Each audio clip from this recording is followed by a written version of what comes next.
Lying in the valley along the river Kocher in the state of Baden-Württemberg, Schwäbisch Hall is a medieval German town with a population size of about 38,000. Every year around the 22nd of May, the town hosts a historical feast embodying a mix of medieval traditions. Gail and I spend a wonderful few days attending the festivities. We believe we were the only foreigners attending, as we got a welcome write-up in the local newspaper when a journalist saw us capturing the colourful scenes. Our show today will include court scenes, traditional dances, salt selling, cannon and rifle fire, as well as a fire in the bakery. The festival is called Kuchen und Brunnenfest, or translated, the Cakes and Fountain Festival. We parked our motorhome in the campsite about 6 kilometers from the town and travelled in by bicycle every day, passing through gardens and over covered bridges along the way. Locals lined the canal, and as one can see, the earlier one gets to town, the better the view. The same applies to the festivities that take place at the market square. Every inch of space is taken up in order to get ringside seats from walls and surroundings. But first, let's talk a bit about the town. According to history, it began 2,500 years ago because it had a salt spring. Salt makers have been producing salt, the white gold of the Middle Ages, for centuries. And here, salt was distilled by the Celts as early as the 5th century. Possessing salt made the town wealthy and turned it into an architectural jewel that it is today. It flourished, coins were produced, and Schwäbisch Hall officially became a town in 1204. Fires were a constant threat to the mostly wooden houses of the town. Immense fires of 1680 and 1728 destroyed much of the city. This led to new buildings being erected in the Baroque style. The festivities are held in various places around the town, including a field on the banks of the river. Here parades are held, wood is stored for making lunch, and tents are erected for overnight accommodation. Other activities such as traditional folk dancing and the cake festival are due to take place in the Marktplatz, Market Square, which is one of the most impressive and colourful market squares in Germany. Preparations also start on the banks of the Kocher River, and cannons are placed in position. Tents go up and tables are assembled. Rifles are neatly stacked against a special frame. A fire is started and meat is ready. The guy on the right has that real hungry look about him. More wood is brought for a second kitchen and stacked ready for use. The fire also gets going in adjoining cooking areas. Around the corner, a small fire is started. Looks as though a typical South African boerewors lunch is about to be served. Beer is served. Pancakes are prepared.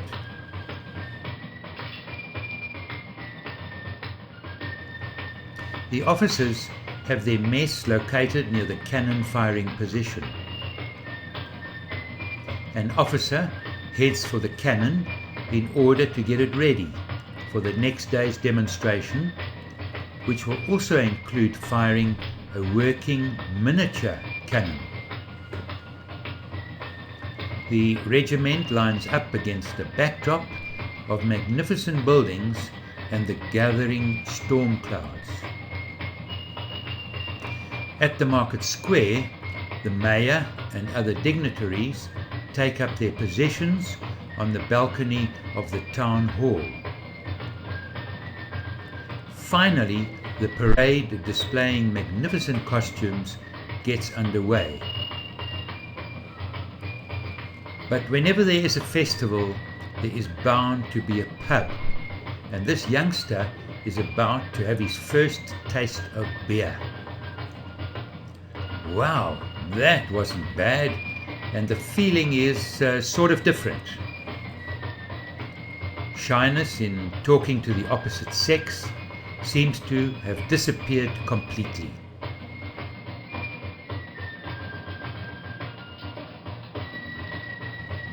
He can't believe it.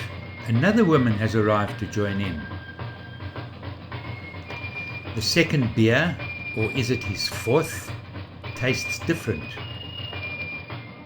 But look what is going on at the next table and the surroundings.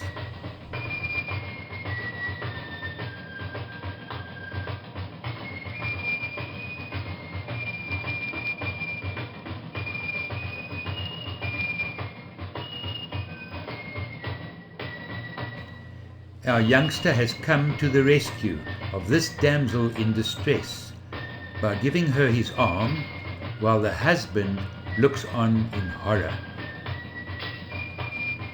The festival also depicts the dental practices of the era. Bear in mind that these visits were not covered by medical aid, so strong liquor was the anesthetic. Tools were not sophisticated, so a pair of pliers from the workshop did the trick, and the tooth was extracted with not too much loss of blood. I mentioned earlier that the town was founded centuries ago because of its fountain oozing salt. Here we see the seller giving the merchant a sample of salt to taste. Once happy, the bag is weighed and carried to the cart and then wheeled away.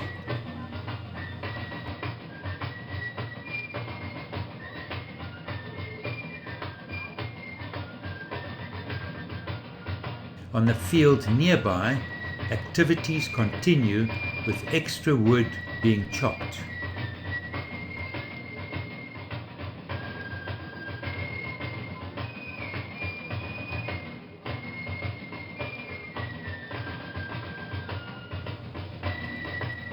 Babies are welcome to take part in the festival.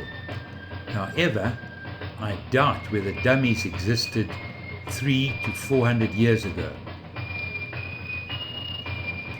Here on the field, the baby is in a wooden pull-along cart, while in town, the pram is elegant and a fashion item.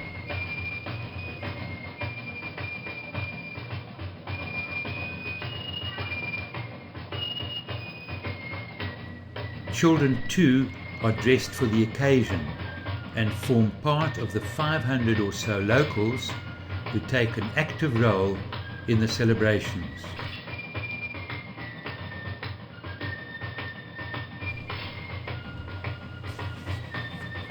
Youngsters even take part in the traditional dance routines.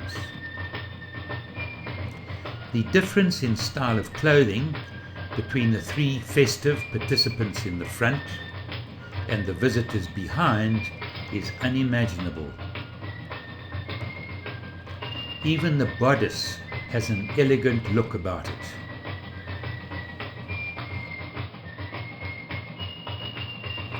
Hats come in all shapes and sizes, some with feathers and others fairly plain.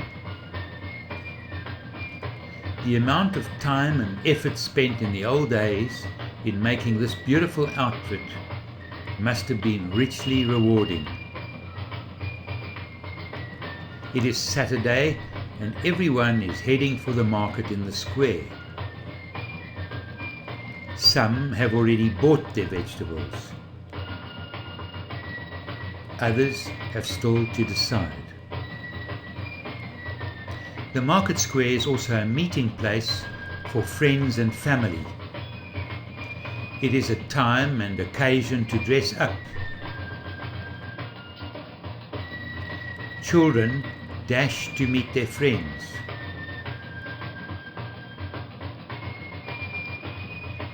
And then gather around in anticipation of the events to follow.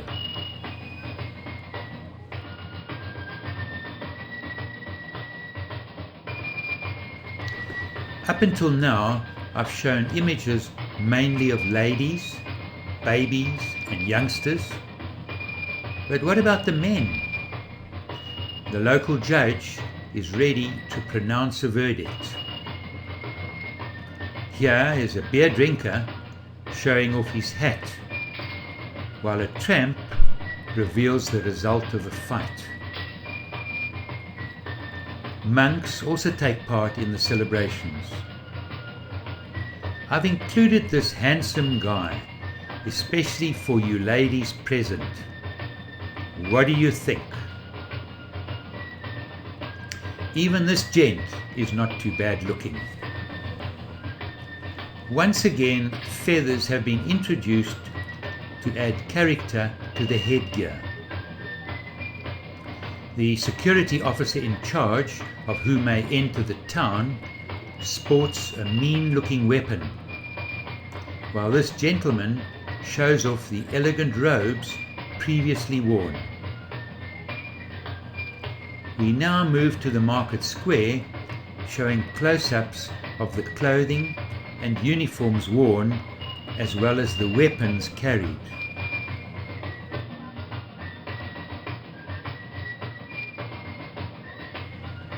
Each shoe has a matching red ribbon.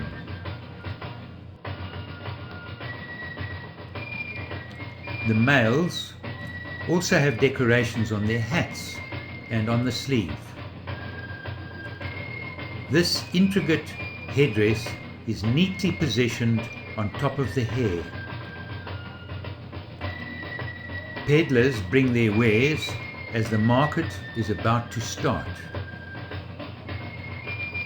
Homemade bread and rolls are always in great demand. Vegetables too are popular items and are quickly sold.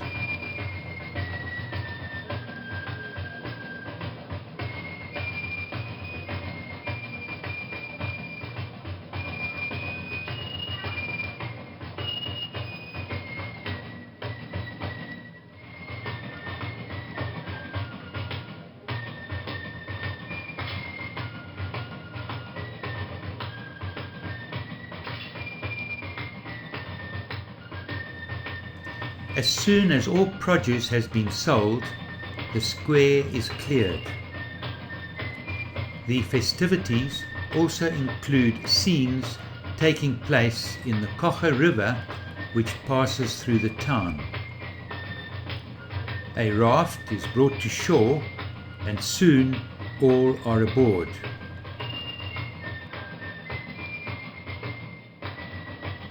They cross under the bridge and head for the music tent. Music has played a big part of daily living for centuries. Guitars, for example, were developed and used across Europe from the 12th century. Drums provide music of a different kind, and soon the march begins.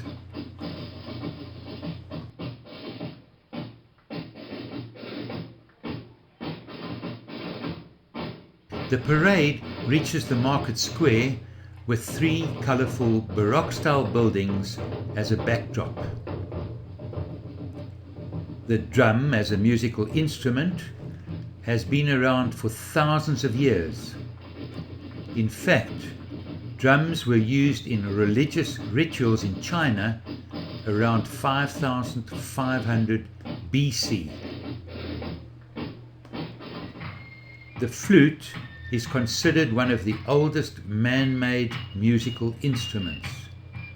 In fact, archaeologists exploring ancient sites in Eastern Europe found a flute made of bone dating back some 43,000 to 80,000 years.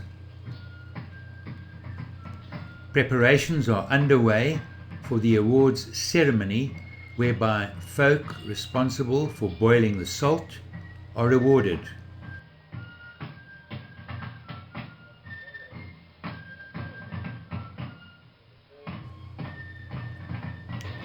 Once again, the drummers take part. Drums consist of at least one membrane or drum skin that is stretched over a cylinder. Trumpet players also start arriving on the scene.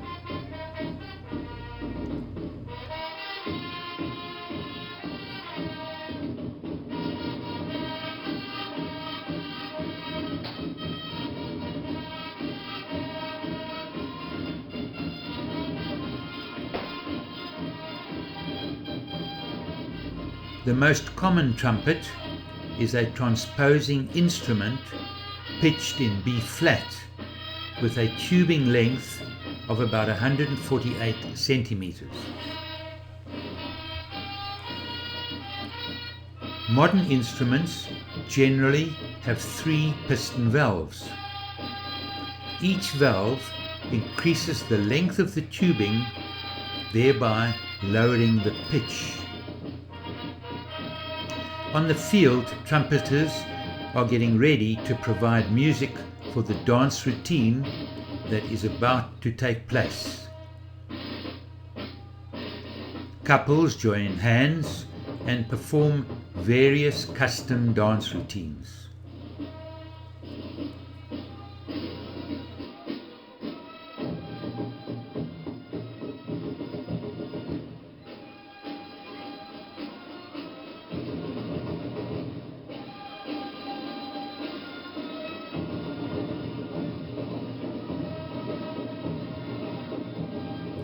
Flag throwing is another interesting art dating back to medieval times, mainly in Italy.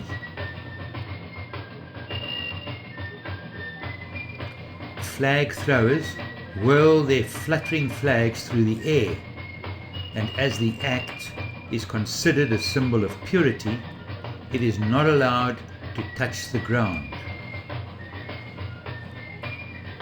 And now couples get ready for a dance to be performed on the famous Marktplatz, the town hall square.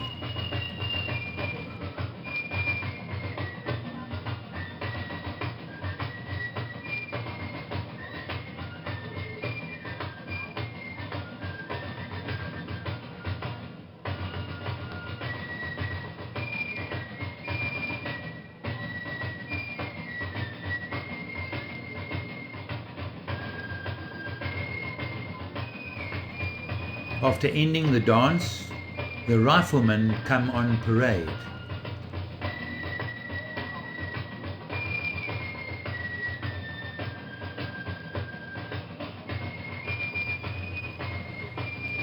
Everyone heads towards the market square. First, the young drummers. Then couples start leaving the field carrying their flag. And the last to leave for the market square are the riflemen. The market square gets ready for an enactment of a court case. Dignitaries get ready while a street hooligan and fraudster is rounded up. The presiding judge waits to hear from the prosecutor, who takes up his position and reads the charges.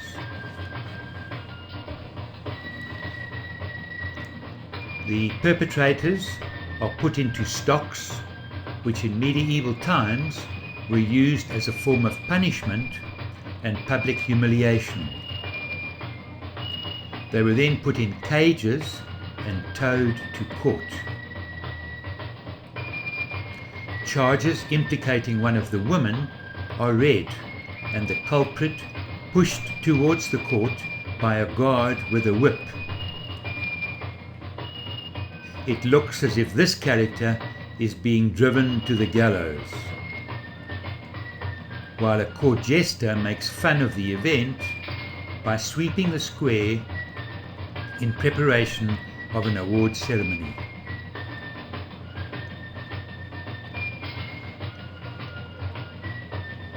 Announcements are made and participants eagerly wait in anticipation of receiving some or other accolade. Riflemen take aim and fire. The origins of the cake festival are repeated to all. The famous cake is just short of 2 meters in diameter. It has floral decorations and weighs 54 kilograms. It is carried to the marketplace and candles are lit. As the parade begins, let me say something about the cake. The story goes that in 1376, the salt makers helped extinguish a fire and rescue the miller and his family. As a token of appreciation, the millers decided to produce an enormous cake for charity every year. This is then cut up and distributed to deserving organizations. In celebration, a cannon is charged.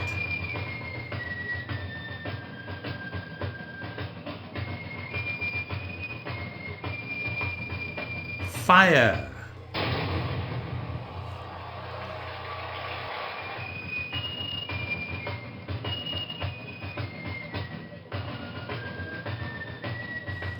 I spoke earlier about the fire in the mill and how the salt makers helped extinguish the fire and rescue the miller and his family. Here you see the fire increasing in intensity. The salt makers enter the scene. The miller shouts for help. His wife and family join him on the balcony in total panic. The rescue is underway. Ladders are brought to the scene.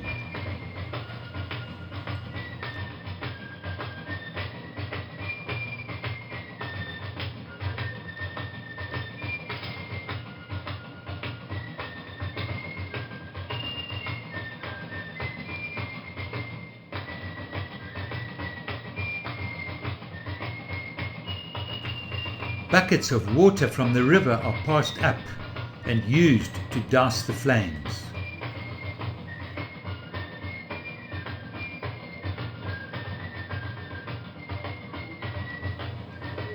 Finally, ropes are used to assist the remaining occupants in escaping from the burning building.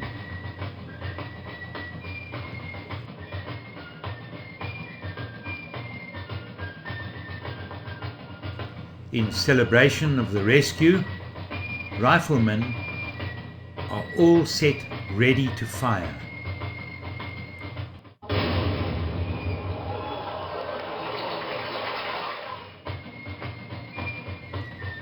Cannons too are prepared for action. Wait for it.